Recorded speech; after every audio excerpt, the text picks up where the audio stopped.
자, 앞선 강의에서 살펴봤던 주소 공간의 개념과 실행 모드에 대한 개념을 기반으로 해서 커널이라는 것이 무엇인지 좀 더 세부적으로 살펴보도록 해봅시다. 자, 커널이라는 것 역시 일종의 소프트웨어로 생각해 보면 되겠죠. 따라서 컴파일 되어진 바이너리 형태로 제공되어져서 운영체제가 설치되어지는 하드디스크와 같은 보조 저장 장치의 특정 영역에 저장되어 있다가 시스템이 부팅하는 과정 중에 메모리에 적재되어지는 함수와 데이터들의 집합을 가리키게 되어집니다. 물론 이 함수들은 커널 모드에서 실행되어지면서 시스템의 여러 부분들을 관리하거나 운영하기 위한 처리들을 수행을 하게 될 것이고, 그때 참조되어질 데이터들을 담고 있다라고 생각해 주면 되겠죠. 다만 여기에서 오해하지 말아야 될 것은, 이런 커널이라는 것은 스스로 실행되어지는 능동적 주체는 아니다라는 점을 좀 상기하기 바랍니다. 우리 다음 단원에서 다루겠지만 실행 중인 프로그램을 프로세스라는 개념으로 표현을 한다라고 했었어요. 현재 다중 프로그래밍 환경에서 이렇게 4개의 어플리케이션이 동시에 수행되어지고 있다라고 가정을 해봅시다. 현재 CPU가 하나인 시스템에서는 4개의 프로세스가 동시에 수행되고 있다 하더라도 어느 한순간에는 하나의 응용 프로그램만 실행되어질 수 있는 상황이라, 현재 가정하기를 두 번째 프로그램인 어플리케이션 2가 CPU를 할애받아 가지고서 수행 중인 상황이다 라고 가정해 볼 거예요. 자, 현재 어플리케이션 2가 디스크를 입출력하기 위해서는 어떻게 해줘야 된다라고 그랬어요? 자기가 직접 디스크를 접근하는 것이 아니라 운영체제가 가지고 있는 커널 코드 중에서 디스크를 접근하는 커널 코드를 호출하는 일을 해줘야 되는데, 어플리케이션이 이 커널 코드를 직접 호출할 수 있는 것이 아니라 시스템 호출이라는 인터페이스를 통해서, 즉 어플리케이션 2에서 디스크에 저장해라 라는 시스템 호출을 하면 그 시스템 호출로 인해 야기되어지는 커널 코드가 수행되어지고, 그 커널 코드는 실제 디스크 장치를 접근하기 위한 장치 구동기를 통해서 실제 디스크의 내용을 저장할 수 있게 되어진다라는 거예요. 자, 이때 이 커널 코드를 수행하는 주체는 누구인가를 한번 생각해보자 라는 거예요. 소위 커널 프로그램이라는 것이 독립적으로 존재하는 것이 아니라 그저 어플리케이션 2가 사용자 모드 상황에서 사용자 공간에 있는 코드를 수행을 하다가 디스크에 저장하고자 하는 동작을 수행을 하고자 했을 때 커널 공간에 있는 커널 코드를 직접 호출하는 것이 아니라 시스템 호출을 통해서 커널 모드로 변경하고, 그리고 나서 커널 공간에 있는 디스크의 쓰기 처리를 수행을 하는 커널 코드를 수행을 할 수 있게 되어진다라는 것이죠. 즉 어플리케이션 2가 실행하면서 커널 공간에서 제공하고 있는 소위 커널 함수를 이용하고 있는 상황인 것이고, 그 주체는 여전히 어플리케이션 2라고 보는 것이 더 타당하게 될 거예요. 우리가 앞서서 비유를 들었듯이 ATM 기기 앞에서 입금 처리를 수행을 한다라고 하면 실제 그 입금하는 행위는 ATM 기기가 내부적으로 입금 처리를 수행을 하기는 할 거예요, 기능적으로 보면. 하지만 그렇다라고 해서 그 입금한 돈이 내 돈이 아니라 ATM 기기의 돈이 되는 건 아닌 거잖아요. 내가 요청한 처리를 ATM 기기가 대행해 주는 것에 불과한 것이고, 그 작업은 나에 의해서 주도적으로 처리되어진다라고 생각해 보는 것이 맞다라는 것입니다. 물론 반대의 관점에서 보면 어떤 장치에서 예를 들어서 키보드가 눌렸다라는 상황이 발생되어지면 키보드 장치에서 인터럽트가 발생되어져서 CPU에게 통지가 되어질 것이고, 그 인터럽트 신호를 받은 CPU는 키보드가 눌려진 부분에 대한 처리를 수행을 하기 위해서 장치 구동기 내에 있는 인터럽트 서비스 루틴의 수행을 통해서 커널에서 제공하는 어떤 기능들을 또 이용을 해서 처리할 수 있게 되어지는 것입니다. 다시 말해서 커널 코드라는 것은 소위 스스로 실행되어지는 프로그램, 즉 프로세스는 아니다라는 거예요. 그저 다른 실행 중인 프로그램에 의해서 호출되어질 수 있는 어떤 기능들, 코드들의 덩어리가 있는 것뿐이고, 그 코드들의 덩어리들을 적절한 순간에 시스템 호출을 통해서 혹은 인터럽트 서비스 루틴을 통해서 구동하게 되어지는 것에 불과할 것입니다. 자, 커널과 관련한 몇 가지 이슈를 정리해 봅시다. 자, 커널은 스스로 실행되어지는 프로세스입니까? 아니죠. 커널은 그저 수동적인 의미의 코드들의 집합으로 생각해 보는 것이 더 타당하다라고 했어요. 다만 그 코드들을 통해서 운영체제가 제공하는 어떤 기능들, 서비스를 수행을 할 수 있는 것인데, 그 서비스를 수행을 하기 위해서 각각의 운영 프로그램은 운영체제가 제공해주는 시스템 호출이라는 인터페이스를 통해서 커널에서 제공하는 기능들을 수행을 할 수 있게 되어진다라는 것입니다. 뭐 뒤에 가서 우리가 이제 뭐 CPU 스케줄링이니 프로세스 스케줄링이니 해서 다중 프로그래밍 환경에서 여러 개의 프로세스가 교차해 가면서 수행되어질 수 있는 부분에 대해서 소개를 할 것인데, 자, 그 역시 많은 경우에 커널이 스케줄링을 처리하는 것처럼 묘사되어지는 경우들이 있어요. 뭐 편의상 커널이 능동적인 주체처럼 이야기하는 것이 더 이해하기 쉬울 수는 있으나 엄밀하게 따져본다라고 한다면 커널이 능동적으로 수행을 하는 것이 아니라 그저 커널 속에 있는 스케줄링을 처리해주는 함수가 수행되어지는 것에 불과하다라는 거예요.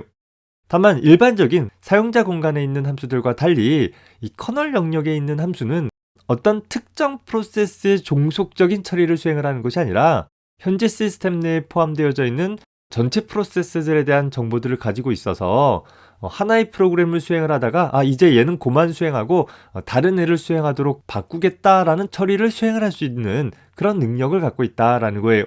그러다 보니까 시스템 전체적인 차원에서 보면 마치 A라는 프로그램이 수행되어지다가 B라는 프로그램으로 교체되어지는 것과 같은 효과를 얻을 수 있는 것이죠. 스케줄링에 대한 얘기들은 뒤에 가서 다시 자세히 다루도록 하겠습니다. 자, 두 번째 이슈 보면, 자, 커널은 실행 중이다? 아니다 라고 했어요. 커널은 그저 시스템 호출이나 인터럽트를 통해서 커널이 가지고 있는 커널 코드나 혹은 인터럽트에 대한 인터럽트 서비스 루틴이 실행되어질 수 있는 그런 대상일 뿐일 거예요. 능동적인 주체가 아니라 수동적인 대상이다 라는 것 기억을 해두기 바랍니다. 자, 세 번째 이슈 보면 커널은 스택이나 힙을 갖고 있느냐? 하나의 프로그램이 실행되어질 때, 즉 실행 중인 프로그램을 우리 프로세스라고 했잖아요. 하나의 프로세스는 메모리를 할당받으면서 코드 영역이나 정적 데이터 영역, 힙이나 스택이라는 영역을 가지면서 그 자신이 독립적으로 하나의 실행되어지는 주체가 되어질 수 있다라고 했었어요.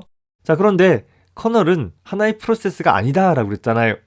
커널은 그 자신만의 스택이나 힙을 갖고 있지는 않아요. 자, 다만 사용자 프로그램이 시스템 호출을 통해서 간접적으로 커널 함수를 호출하게 되어지면 현재 커널 코드의 실행을 위해서 커널 영역에 스택이 임시로 따로 생성되어질 수는 있어요. 하지만 이것은 커널이 관리하는 스택이나 힙이 아니라 그저 사용자 프로그램이 수행되어지다가 그 사용자 프로그램의 요청을 처리하기 위해서 임시적으로 만들어진 스택에 불과한 것이고, 그 사용자 프로그램이 시스템 호출을 마무리하고 복귀하게 되어지면 역시 없어지는 그런 내용이 되고 만다라는 거예요. 커널 자체가 스택이나 힙을 갖고 있지는 않다라는 점 유의하기 바랍니다. 그저 스택이나 힙이라는 데이터를 저장할 수 있는 공간은 각각의 프로세스나 스레드가 독립적으로 갖고 있게 될 영역에 불과할 것입니다. 독립된 하나의 실행 파일이 만들어지게 되어지면 우리는 현재 프로그래머가 작성한 소스 코드를 컴파일한 오브젝트 파일과 그 오브젝트 파일이 실행되어지기 위해서 참조되어질 다른 오브젝트 파일이나 혹은 연관된 오브젝트 파일들의 묶음인 라이브러리들과 같이 연결되어지는, 링크되어지는 그런 과정들이 일어나게 될 거예요. 자, 뭐 이미 우리가 C 언어 프로그래밍을 통해서 경험을 해봤듯이 화면에 어떤 정보를 출력하고자 한다라고 하면 소위 표준 입출력 라이브러리와 같이 연계되어져서 표준 입출력 라이브러리에서 제공되어지는 printf 같은 함수를 통해서 화면에 무엇인가 출력하는 일을 프로그래머는 쉽게 구성할 수 있었잖아요. 자, 이렇게 특정 응용 프로그램들에서 활용할 수 있도록 미리 작성되어진 함수들을 라이브러리라고 하는 것이고, 어떤 시스템에서든지 사용할 수 있도록 제공되어진, 좀 표준화되어진 형태로 제공되어진 라이브러리를 표준 라이브러리라고 부르기도 했어요. 다만 이런 라이브러리는 이제까지 우리가 사용했던 표준 라이브러리뿐만 아니라 시스템 호출 라이브러리라고 해서 운영체제에서 제공하고 있는 시스템 호출을 진행을 해서 소위 사용자 모드에서 커널 모드로 변경을 하고 커널 모드로 진입해서 커널에서 제공하고 있는 각종 함수들을 실행할 수 있도록 해주는 일을 수행을 하는 그런 라이브러리도 있습니다. 다만 시스템 호출 라이브러리는 각각의 운영체제마다 그 함수 이름들이 서로 다 달라요. 운영체제 내부적으로 제공되어지는 함수이다 보니까 그 이름이 운영체제 간에 서로 통일시켜야 될 필요가 없는 것이겠죠. 따라서 우리가 윈도우 환경에서 프로그램을 작성을 하면서 윈도우에서 제공하고 있는 시스템 호출 라이브러리를 사용하는 경우와 리눅스에서 동작하는 프로그램을 작성하면서 시스템 호출 라이브러리를 호출하는 경우는 서로 다른 이름들이 사용되어지겠구나 라는 것들을 알 수 있을 거예요. 다만 이런 시스템 호출 라이브러리는 프로그래머가 프로그래밍 시 명시적으로 호출할 수도 있지만 또 어떤 경우에는 표준 라이브러리를 통해서 간접적으로 호출되어지는 경우들도 있어요. 앞서서 얘기한 것처럼 화면에 무엇인가 출력한다라는 일을 하기 위해서 우리는 표준 라이브러리에 printf라는 함수를 사용을 했는데 printf라는 함수는 화면이라는 장치를 접근하는 일이 필요한 거잖아요. 따라서 그 작업을 하기 위해서 printf 내부적으로 시스템 호출 라이브러리에 있는 뭔가 화면에 출력하는 시스템 콜을 호출하게 되는 거예요. 자, 그러다 보니까 윈도우에서 호출되어질 시스템 콜과 리눅스에서 호출되어진 시스템 콜들은 서로 이름이 다르다라고 그랬잖아요. 따라서 현재 윈도우에서 컴파일한 결과는 윈도우에서만 실행이 될 수 있는 것이고 더불어 리눅스에서 컴파일되어진 결과는 리눅스에서만 실행될 수 있는 그런 프로그램이 될 수밖에 없는 것이다 라는 것입니다. 자, 그림을 통해서 살펴보면 하나의 C 프로그램이 있다라고 했을 때 메인 함수에서 F, G와 같은 여러 개의 함수들을 호출해가면서 주어진 작업들을 수행을 한다라고 가정을 해보자라는 거예요. 메인 함수나 혹은 그 밖의 다른 부분에서 필요에 따라 현재 표준 라이브러리에서 제공되어지고 있는 함수들을 호출할 수 있는 것이죠. 그 함수를 통해서 당장 절대값을 구한다와 같은 단순한 연산을 수행을 할 수도 있을 것이고 때에 따라서는 printf와 같이 어떤 출력 장치를 통해 어떤 정보를 출력하는 일이 필요할 수도 있을 거예요. 자, 이렇게 내 프로그램 내에서 표준 라이브러리를 통해서 하드웨어에 접근하고자 한다라든가 혹은 내가 가지고 있는 함수에서 직접 어떤 하드웨어 장치를 접근하고자 하는 일이 필요하다라고 했을 때 기본적으로 각종 장치들을 접근하는 일들은 운영체제의 커널 공간에 마련되어진 커널 코드를 통해서만 수행할 수 있기 때문에 이 커널 코드들을 수행을 하기 위해서 소위 운영체제에서 제공하고 있는 시스템 호출을 이용하게 되는 거예요. 즉 현재 시스템 호출 라이브러리라는 데에서 제공되고 있는 여러 가지 시스템 호출들을 일종의 간단한 C 함수 형태로 제공이 되어져요. write니, open이니와 같은 이런 함수들을 이용을 하면 이 함수는 내부적으로 운영체제의 커널 공간에 있는 시스템 호출 핸들러를 통해서 얘에 매핑되어져 있는 어떤 특정 작업을 수행을 할 수 있는 커널 코드들이 수행되어지고 그에 따라 운영체제의 기능들을 이용할 수 있게 되어지는 것입니다. 다시 말해서 일반적인 사용자 공간에 적재된 함수들을 이용을 한다라고 한다면 그저 라이브러리 함수 호출하고 복귀해서 나머지 작업 수행하고 또 함수 호출하고 복귀해서 나머지 작업 수행하고 이런 과정들이 일어나고 마는 것이죠. 반면에 명시적으로 내 프로그램에서 시스템 호출 라이브러리에 있는 함수를 호출한다라든가 혹은 표준 라이브러리 함수 내부에서 간접적으로 시스템 호출 라이브러리에 있는 함수들을 호출하게 되어지면 이제 시스템 호출이 일어나게 된다라는 거예요. 자, 시스템 호출이 일어나게 되어지면 현재 커널 공간에 있는 커널 코드들이 수행될 수 있도록 하기 위해서 기본적으로 사용자 모드에서 커널 모드로 전환되어지는 일이 필요하게 되어지는 것이고 그렇게 커널 모드로 전환이 일어난 이후에 비로소 커널 공간에 있는 커널 코드들을 통해서 주어진 작업들을 수행을 할 수 있는 것이고 이 작업을 통해 필요에 따라 하드웨어나 여러 가지 자원들을 조작을 할 수 있고 그런 처리가 다 끝나고 나면 다시 사용자 모드로 전환함으로써 사용자 프로그램의 나머지 부분들을 처리해 나갈 수 있게 되어진다라는 것입니다.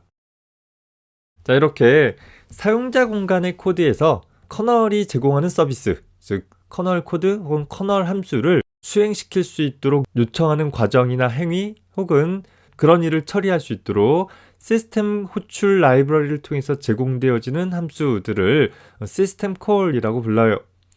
각각의 운영체제마다 좀 다른데 대략 한 200여 개에서 300개 이상까지도 다양한 시스템 호출 함수들이 제공이 되어지고 있습니다.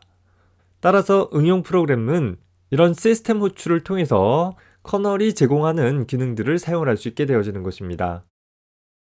좀 더 구체적인 예를 한번 살펴보도록 할게요.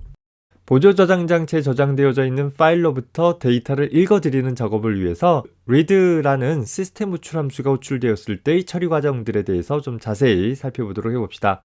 자, 먼저 사용자 모드 내에서 사용자가 작성한 코드 내에서 read라는 시스템 호출 라이브러리에서 제공되고 있는 시스템 호출 함수를 호출했다라고 가정해 본 거예요. 자, 그러면 read라는 시스템 호출 함수 내부에서는 현재 CPU의 특정 레지스터들에다가 시스템 호출 번호나 혹은 이 시스템 호출로 인해 처리되어지기 위해서 필요한 매개 변수들을 저장을 해주게 되어지고 이후 시스템 호출을 명시적으로 야기시키기 위한 CPU 명령어 syscall 같은 이건 CPU마다 조금씩 차이가 나긴 합니다. syscall이라는 명령이 수행이 되어지면 CPU는 현재 사용자 모드에서 커널 모드로 전환되게 되어지고 이후 시스템 콜 핸들러라는 운영체제 설계 시 시스템 호출이 일어나면 그 시스템 호출에 대한 실제 커널 코드를 수행하기 위해서 미리 정해진 함수가 자동으로 호출되어집니다. 자, 이 시스템 콜 핸들러에서는 현재 시스템 호출로 인한 커널 함수를 수행을 하기 위해서 먼저 현재 이전에 작업했던 CPU 레지스터들을 커널 스택에다가 일단 백업을 받아 놔야 될 거예요. 자, 그리고 앞서 시스템 호출이 일어나기 전에 저장했던 정보를 기반으로 해서 어떤 시스템 호출이 일어났는지에 대한 시스템 호출 번호를 알아내고 그 번호를 기반으로 해서 시스템 호출 표로부터 커널 함수에 대한 주소를 알아낸 후에 실제 해당하는 커널 함수를 호출하게 되어지는 과정을 거치게 되어집니다. 예를 들어서 디스크로부터 장치를 읽어드리는 작업을 수행을 하기 위해서 sys_read라는 커널 코드가 있다라고 하면 그 커널 코드가 수행되어지게 되어지는 일이 일어나는 거죠. 그래서 하드디스크로부터 특정 대상이 되어지는 파일로부터 데이터를 읽어드려서 메모리에 저장해주는 그런 작업까지가 일어나게 될 것이고, 그런 커널 함수로부터의 수행이 모두 끝마치게 되어지면 커널 스택에 백업 받아 놓았던 기존의 CPU 레지스터 값들을 모두 복원한 후에 사용자 모드로 전환하는 CPU 명령에 의해 다시 커널 모드에서 사용자 모드로 전환하게 되어지고 하나의 시스템 호출을 마무리하게 되어지고 이후 사용자가 작성한 코드로 돌아갈 수 있게 되어지는 것입니다. 좀 더 구체적이고 실질적인 예로 printf라는 함수가 어떻게 동작하는지 한번 살펴봅시다. 자, 이미 우리가 알고 있다시피 printf라는 것은 표준 라이브러리 함수이죠. 자, 내 프로그램 내에서 printf라는 함수를 통해 hello라는 값을 출력하도록 해본 거예요. 자, 그러면 C의 표준 라이브러리인 printf라는 함수는 내부적으로 어떻게 처리를 하냐면 직접 화면에 무엇인가를 출력하는 것이 아니라 프로그램이 수행되어지면서 내부적으로 관리되어지는 출력 버퍼라는 곳에다가 내가 printf의 인자로 지정한 hello라는 값을 저장을 해 놓는 거예요. 아직 출력 장치에 실제 출력되어지는 일이 일어나는 건 아니다라는 거죠. 이 출력 버퍼에 쓰여진 내용들이 출력 장치에 실제 출력되어지기 위해서는 기본적으로 출력 버퍼가 꽉 차게 되어지면 이제 더 이상 새로운 내용들을 집어넣을 수가 없을 테니까 그 경우에 한해 write라는 시스템 호출을 통해서 현재 출력 버퍼에 작성되어진 내용들을 일괄 화면에 출력하게 되어지는 일이 처리되어지게 되는 것입니다. 자, 다시 말해서 printf라는 라이브러리 함수 내부에서 출력 버퍼의 내용을 실제 출력 장치인 모니터에 출력하는 일을 하기 위해서 write 시스템 호출이 일어나게 되는 것이고, 이때 사용자 모드로 수행되어진 프로그램은 일시적으로 커널 모드로 바뀌어지고 write 시스템 호출에 따라 디스플레이에 출력하는 커널 함수가 내부적으로 수행되어지게 되면서 출력이 일어나게 되어진다라는 것입니다. 실제 write 시스템 호출이 어떻게 처리되어지는지에 대해서 좀 더 세부적으로 살펴보기 위해서 우리 탐구 2-2에서는 write 시스템 호출의 처리 과정을 어셈블리어 단계에서 표현을 해보도록 했어요. 여러분들이 직접 리눅스 환경에서 이 어셈블리 언어를 작성을 해가지고서 수행해 볼 수도 있을 것입니다. 프로그램의 구체적인 내용은 차치하고 대략적으로 보면 현재 RAX라는 레지스터에 현재 write 시스템 호출을 나타내는 1번이라는 값을 설정을 해주고, 또 RDI라는 레지스터에다가는 현재 표준 출력 장치를 나타내는 번호 1번이라는 값을 설정을 해주고 있는 거예요. 자, 그리고 RSI라는 레지스터에다가는 현재 어떤 내용을 출력할 것인지 메시지라는 레이블의 주소값을 지정을 해줌으로써 현재 헬로 월드라는 내용이 출력될 수 있도록 지정을 해주고 있는 것이죠. 마지막으로 RDX라는 레지스터에다가는 12라는 현재 출력할 문자의 바이트 수를 지정을 해줌으로써 메시지라는 레이블이 가리키는 곳부터 12바이트만큼 출력해라 라는 일이 일어나도록 수행을 해보는 것입니다. 자, 다만 여기까지는 그저 레지스터의 값들을 설정하는 일밖에 한 건 없잖아요.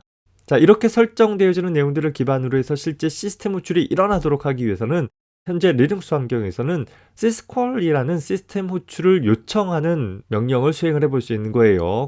그러면 현재 RAX에 기술한 1번 시스템 호출, 즉 write라는 시스템 호출이 일어나도록 하고 내부적으로 이 정보들을 기반으로 해서 어디에다가 어떤 내용을 얼마만큼 출력할 것인지를 처리할 수 있게 된다라는 것입니다.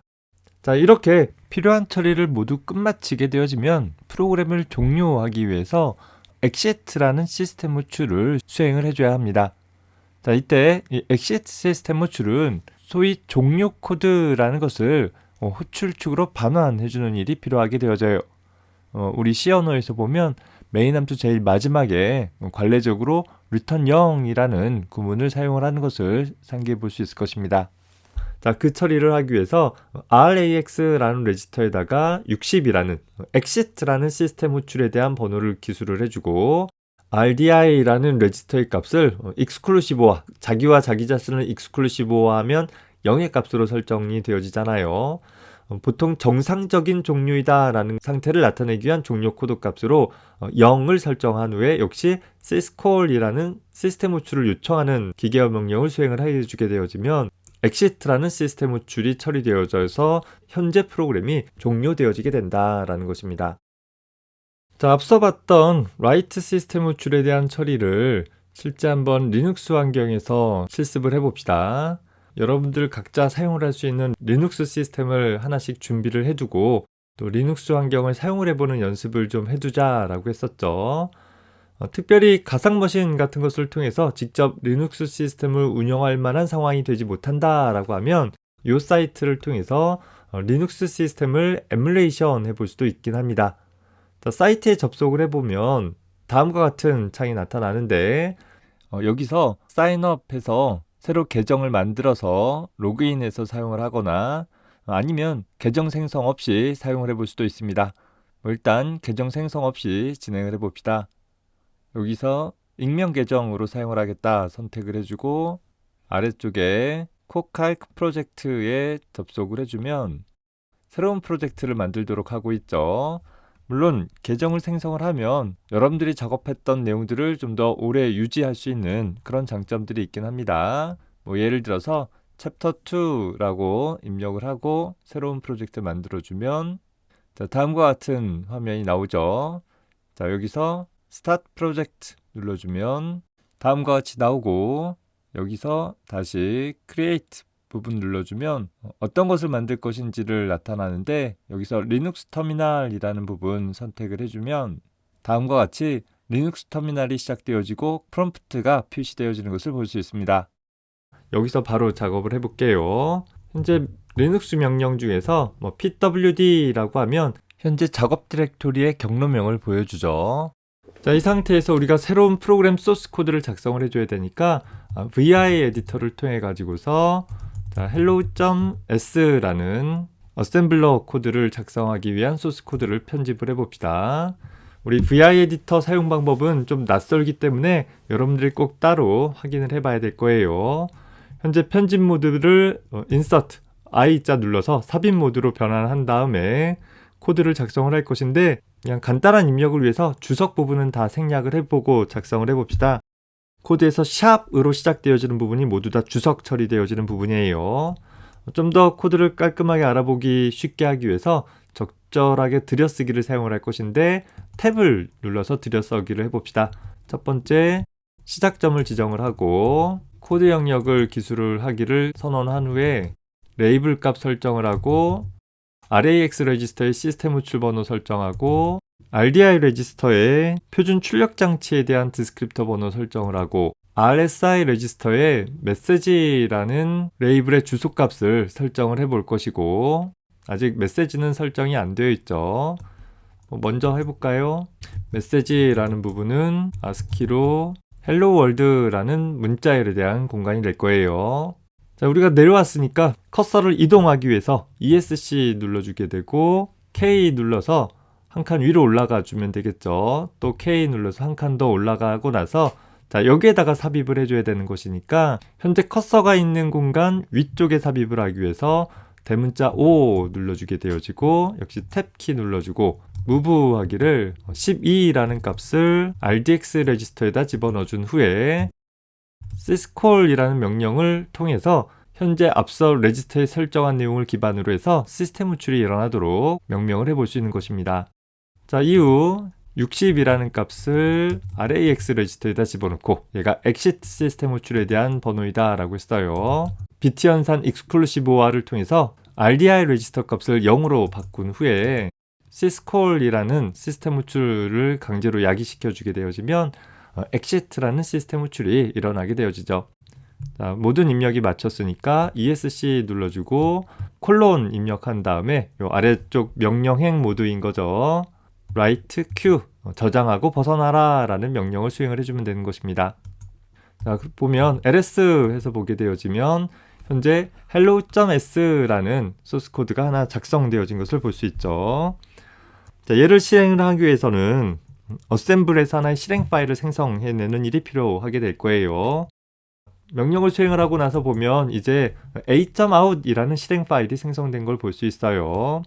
자, 현재 경로에 있는 실행 파일을 수행을 하기 위해서는 현재 경로 밑에 있는 a.out을 실행해라 라는 형태로 명시적으로 경로명을 써주어서 실행을 해주면 hello world라는 문자열이 제대로 출력된 것을 볼 수 있습니다.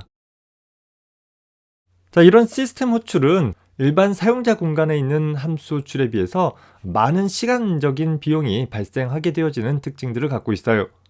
사용자 모드에서 커널 모드로 전환도 일어나야 될 것이고, 또 사용자 코드가 수행되어지다가 완전히 끝나지 않은 상태에서 커널 코드가 수행되어지기 위해 레지스터 값들을 백업했다, 복원했다 하는 그런 작업들이 필요하다라는 것이죠. 따라서 시스템 호출을 많이 하면 할수록 전체적으로 프로그램 실행 속도는 그렇지 않은 경우에 비해 떨어질 수밖에 없다라는 특징들이 생기게 될 거예요. 예를 들어서 파일로부터 정보들을 읽어드리기 위해서 표준 라이브러리 함수에서 제공하고 있는 fread라는 함수를 이용했을 때와 시스템 호출 라이브러리에서 제공되고 있는 read라는 함수를 이용을 했을 때를 한번 비교해 보도록 해봅시다.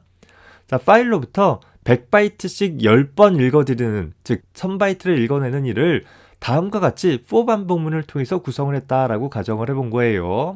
이 왼쪽 구성은 fread라는 표준 입출력 라이브러리를 사용한 것이고, 오른쪽 코드는 read라는 시스템 호출 라이브러리의 함수를 이용을 해본 것입니다. 생긴 건 똑같이 생겼어요. 자, 그런데 결과적으로만 본다라고 하면 이 오른쪽의 코드는 read라는 시스템 호출을 명시적으로 10번 호출하고 있는데 반해서 이 왼쪽의 코드는 fread 안에서 아마도 read라는 시스템 호출을 한 번 정도밖에는 호출하지 않게 되어진다라는 거예요. 똑같이 1000바이트를 읽어드리는 일을 수행하는데 시스템 호출을 10분의 1밖에 사용하지 않기 때문에 상대적으로 이 코드가 더 효율적으로 동작할 수 있는 그런 코드가 되어진다라는 것이죠. 물론 좀 특별한 상황에 해당하는 예제이기는 하나, 시스템 호출을 잘 알고 정확하게 사용하는 부분에 대한 개념이 없으면 차라리 표준 라이브러리 함수를 사용하는 것이 더 효율적으로, 더 간단하게 일을 처리할 수 있다라는 것이에요. 그림을 통해서 살펴보게 되어지면 내가 작성한 프로그램에서 fread라는 함수로 호출하게 되어지면 표준 라이브러리 함수에는 fread가 동작이 되어지겠죠. 자, 얘는 내부적으로 read라는 시스템 호출을 통해서 현재 하드디스크에 지정된 파일로부터 일련의 데이터들을 읽어다가 현재 자신의 입력 버퍼 상에다가 쭉 쌓아놓게 되어져요. 한 번에 얼마나 읽어드릴지는 각각 설정에 따라 좀 다르긴 하는데, 내가 현재 100바이트를 읽겠다라고 했지만 어차피 디스크 같은 경우는 블럭 디바이스이다 보니까 블럭 단위로 입출력했을 때 더 효과적인 장치다 보니까 한 블럭의 데이터를 읽어다가 입력 버퍼상에 채워놓게 된다라는 것이죠. 그리고 그 입력 버퍼상에 있는 현재 읽어야 될 100바이트의 내용을 버프라는 메모리 공간에 써주게 되는 거예요. 그리고 그 과정을 반복문에 의해서 다시 반복하게 되어지면 또 시스템 호출을 수행을 하는 것이 아니라 내가 이미 읽어온 내용이 여기 있는 거잖아요. 그래서 이 읽어온 내용 중에서 그 다음 영역의 100바이트 또 그 다음 영역의 100바이트 이런 식으로 순차적으로 처리하게 되는 것이에요. 물론 그러다가 어느 순간에 시스템 호출을 통해서 입력 버퍼에 가져온 내용들을 모두 다 소비했거나 혹은 100바이트만큼 읽어야 되는데 그보다 적은 수만큼만 남았다라고 한다면 다시 시스템 호출이 내부적으로 일어나서 또 한 블럭에 대한 데이터를 읽어오고 또 그 내용들을 가져가는 형태로 처리가 되어지게 될 거예요. 다만 이 오른쪽에 시스템 호출을 명시적으로 10번 호출하는 일은 중간에 표준 라이브러리를 사용하지 않고 또 입력 버퍼를 통하지 않으니까 얼핏 보면 뭔가 더 효과적이고 효율적으로 동작되어질 수 있는 것처럼 보여질 수 있으나 현재 구성에서는 100바이트씩 10번 시스템 호출을 수행하고 있다라는 거죠. 그래서 첫 번째 시스템 호출을 통해서 100바이트 읽어다 주고 또 두 번째 시스템 호출을 통해서 또 100바이트 읽어다 주고 이 과정을 10번 수행하게 되는 거예요. 시스템 호출이 한번 일어날 때마다 모드를 전환하고 레지스터 값 백업하고 처리하고 다시 레지스터 복원하고 모두 다시 바꿔주고 이런 작업들을 수행을 해줘야 되기 때문에 상대적으로 이 경우에 비해서 효율적이지 못할 수 있다라는 거죠. 물론 현재 내가 100바이트를 10번씩 읽어오도록 하는 것이 아니라 1000바이트를 한 번에 읽어오도록 한다라고 하면 그 경우라면 문제가 되지 않을 거예요. 오히려 중간에 입력 버퍼를 통해서 읽어오는 것보다 더 효율적으로 보여질 수는 있단 말이죠. 하지만 이런 시스템 호출을 사용한다라는 것, 또 시스템 호출이 어떻게 동작한다라는 것에 대한 이해가 없는 상황에서는 때때로 효율적이지 못한 처리로 구성할 수 있는 여지가 있다라는 점은 감안을 해둡시다. 그래서 일반적으로 표준 라이브러리에서 제공하고 있는 애플리드와 시스템 호출에서 제공하고 있는 리드에 대한 수행 시간 측정 결과들을 비교해본 연구 결과가 있는데 대략 보면 애플리드가 리드 호출을 사용하는 것에 비해서 약 8배 정도 더 빠른 특징들을 나타낸다라는 것들을 보여주고 있습니다. 어설프게 시스템 호출을 직접 이용하려고 하기보다는 이미 잘 작성되어진 표준 라이브러리들을 통해서 안전하고 명확하고 효율적으로 사용하는 것이 더 바람직할 수 있다라는 거 살펴봐 줍시다. 자, 이번 영상에서는 커널이라는 것이 무엇인지, 내부적으로 어떻게 동작하는지, 또 그 커널을 사용을 하기 위해서 시스템 호출이 무엇인지에 대해서 좀 더 초점을 맞춰서 살펴보도록 했습니다. 수고했습니다.